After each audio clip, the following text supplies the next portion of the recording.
ओम नमस्ते जी।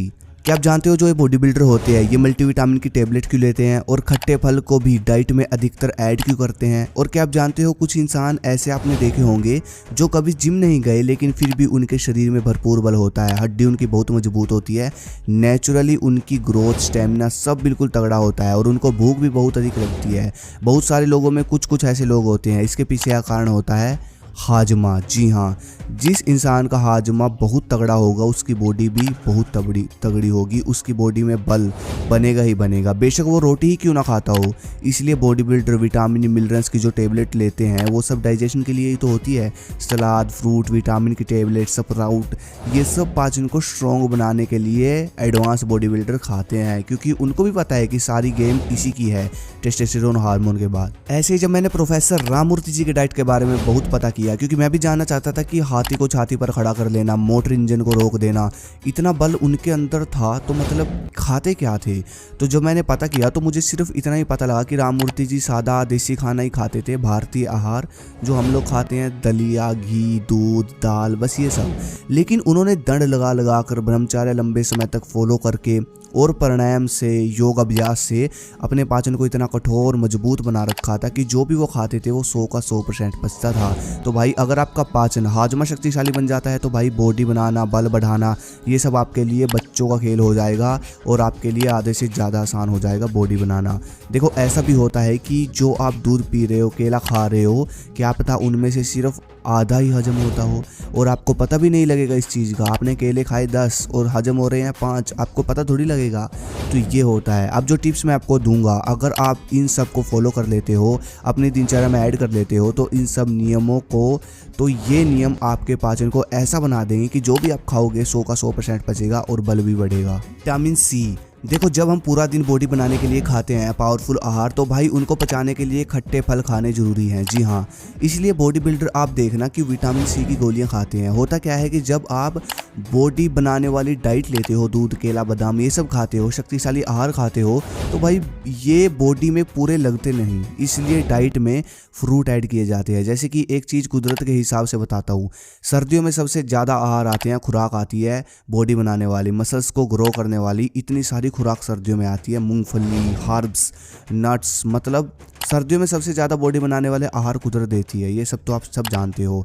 और अब यहाँ एक चीज़ और नोटिस करो, इसके साथ ही कुदरत खट्टे फल भी देती है जो कि पाचन को मजबूत करते हैं, जैसे कि मौसमी, संतरा, ये सब भी आते हैं सर्दियों में।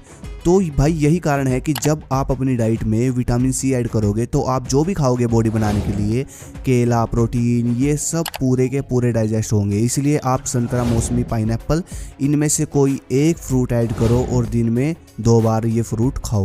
हर्ब्स, देखो कुछ चीज़ें पाचन के लिए कुदरत देती है, जैसे कि अजवाइन, हींग, मुलट्ठी, आंवला। तो भाई ये सब पाचन जो है हमारा, हाजमा, इसको बहुत शक्तिशाली बनाती हैं ये सब चीज़ें। आपने ये चीज़ ध्यान दी होगी, जब भी हम किसी होटल पर, ढाबे पर खाना खाते हैं तो खाना खाने के बाद हमको सौंफ, मिश्री ये सब दिया जाता है, क्योंकि भाई ये डाइजेशन को सही करते हैं, ताकि आपको खाना खाने के बाद कोई दिक्कत ना हो, इसलिए सौंफ, मिश्री ये सब दी जाती है। और यही नहीं, इसके अलावा और भी बहुत सारी हर्ब्स होती हैं हाजमे को इम्प्रूव करने के लिए, जो कि हमको हर रोज़ लेनी होती है लेकिन हम ले नहीं पाते। इसलिए आप ये ले सकते हो काहन आयुर्वेदा का एंजाइम लार। ये भाई ज़बरदस्त चीज़ है। इसमें आपको 20 हर्ब्स ऐसी मिलेगी जो कि आपके पाचन को मजबूत बनाएगी। यहाँ आप देख सकते हो वो सब हर्ब्स इसमें है जो कि मैंने आपको बताई, अजवाइन, सौंफ, हींग, मुलट्ठी, ये सब आपके पूरे पेट के सिस्टम को सही कर देगी और आपकी छोटी छोटी समस्या जैसे कब्ज, गैस, इन सब को ख़त्म कर देगी, करेगा ये एंजाइम लार। और भाई ये नेचुरली आयुर्वेदिक है। सुबह शाम खाना खाने के 40 मिनट बाद 2-2 ढक्कन इसके पानी के साथ लेने हैं। बहुत अच्छी इंप्रूवमेंट आपको अपने डाइजेशन में दिखेगी। लिंक मैंने डिस्क्रिप्शन में दे रखा है, वहाँ से चेकआउट कर सकते हो, ऑर्डर कर सकते हो। विटामिन डी, देखो पहले क्या होता था, सब लोग गर्मियों में तो धूप में काम करते ही थे, सर्दियों में भी आराम से बाहर बैठकर धूप सेका करते थे। और आपने सुना होगा पहले हमारे दादा परदादा 10-10, 12-12 रोटियां खा जाते थे, इतना मजबूत पाचन तंत्र होता था और लगती भी थी उनको वो। लेकिन अब सर्दियों में सब लोग अंदर घुसे रहते हैं, घर के खासकर जवान जो है, क्योंकि ये फ़ोन जो आ चुका है, आराम से रजाई में पड़े रहते हैं। तो भाई ये चीज़ बॉडी की ग्रोथ रोकती है। एक पहलवान की वीडियो मैंने देखी, जब किसी ने पूछा उस पहलवान से कि भाई बॉडी कैसे बनाए, तो भाई पहलवान ने बोला देसी घी खाना पड़ता है, प्रोटीन बढ़ाना पड़ता है खुराक में, मालिश करनी पड़ती है पूरी बॉडी की, धूप सेकनी पड़ती है। तो ये जो धूप सेकनी पड़ती है ना, तो भाई विटामिन डी बहुत ज़रूरी है, जितना हो सके लो। सुबह जो ताज़ी ताज़ी धूप निकलती है वो उसकी बात कर रहा हूँ, वो धूप अमृत होती है। सुबह 10 से 12 बजे कुछ लोग घर में घुसे रहते हैं, 10-12 बजे तक, 1 बजे तक, और फिर शाम को जाते हैं वर्कआउट करने सर्दियों में, कोई फ़ायदा नहीं। जब आप सुबह की धूप ही नहीं ले रहे 8 बजे से 11-12 बजे तक की, तो क्या फ़ायदा शाम को वर्कआउट करने का। विटामिन डी बहुत ज़रूरी है। आज से ही ये नियम अपनाना शुरू कर दो, आपका बॉडी बनाने वाला हार्मोन भी यही विटामिन बढ़ाएगा। पाचन, मैं आपको एक ऐसा अभ्यास बताऊंगा जो कि आपके पाचन को इतना स्ट्रॉन्ग बलशाली बना देगा कि भाई आप जो भी खाओगे कण कण पचेगा। देखो, आपको करना ये है कि आपको हर रोज़ वर्कआउट करना है कुंभक के साथ। मतलब जैसे कि आप पुशअप लगा रहे हो तो पहले नाक से गहरी सांस भर लो, सांस को रोको अंदर, और फिर आप पुशअप लगाओ सांस भरकर शरीर में। ये होता है कुंभक अभ्यास। देखो, कुंभक अभ्यास आप अलग से सीख लोगे, बेहतर रहेगा। और आपको प्राणायाम भी करना है वर्कआउट के बाद, अभ्यांतर प्राणायाम, कुंभक प्राणायाम, 3-3 बार।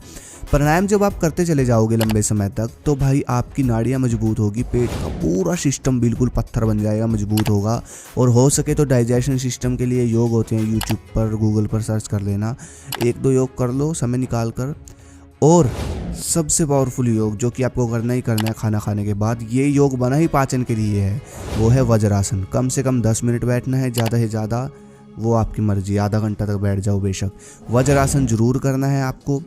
अब लास्ट में मैं आपको कोई टिप्स नहीं दूंगा, बल्कि एक सावधानी बरतने को बोलूँगा, वो है अपनी सेक्सुअल एनर्जी को वेस्ट मत करो। देखो, ये तो आप सबको पता ही है कि पहलवान सब ब्रह्मचर्य अपनाते हैं, तो हर एक पहलवान को बराबर भूख लगती है, बराबर खाते हैं, मतलब दबाकर खाते हैं। तो भाई ये समझो कि सेक्सुअल एनर्जी का लिंक कैसे है आपके पाचन के साथ। देखो, जब आप सेक्सुअल एनर्जी बचाते चले जाते हो तो 3 महीने बाद ये आपके खून में मिल जाती है। और जब सेक्सुअल एनर्जी खून में मिलती है तो खून इतना स्ट्रॉन्ग बन जाता है कि अब खून का क्या काम होता है वो समझो। जब आप खाना खाते हो तो खाना खाने के बाद पूरा खून, पूरी बॉडी का ब्लड आता है, मतलब 2 लीटर ब्लड आता है आपके खाने को पचाने के लिए। तो अब सोचो कि वो ब्लड कितना पावरफुल होगा आपका, और वो खाना कितने पावरफुल तरीके से पचाएगा। तो यहाँ से ये चीज़ समझने की है, जब आपका रक्त इतना पावरफुल बन जाएगा तो आपका भोजन पचाएगा, पूरे शक्ति है क्योंकि उसमें, समझ रहे हो। आपने देखा होगा कि जो लोग अनार, गाजर, खून बढ़ाने वाले फूड खाते हैं, आहार खाते हैं, उनका वज़न बहुत बढ़ता है। तो यही चक्कर है कि खून बढ़ाने वाले आहार खाने से वो खून होता है पावरफुल बन जाता है, जिससे वो कण कण पचाने लगता है, और उससे पावरफुल काम करता है वीर्य। वीर्य जब आप बचाओगे, जब ब्लड में मिलेगा हमारे 3 महीने बाद, तो ये इतनी पावरफुल तरीके से खाना पचाता है। इसीलिए ब्रह्मचारियों को भूख बहुत लगती है, नोटिस करना ये चीज़। पहलवानों को कितनी भूख लगती है जो ब्रह्मचारी होते हैं। तो यही चक्कर है भाई, ठीक है। इस चीज़ को आप समझो, और जो मैंने ये सब टिप्स बताई ये फॉलो करके देखो, और फिर 1 महीने बाद अपने पाचन में, अपनी भूख में, अपने पेट के सिस्टम में फ़र्क देखना, याद करोगे। अगली वीडियो किस पे चाहिए मुझे कमेंट करो। धन्यवाद। जय हिंद, जय भारत, हर हर महादेव।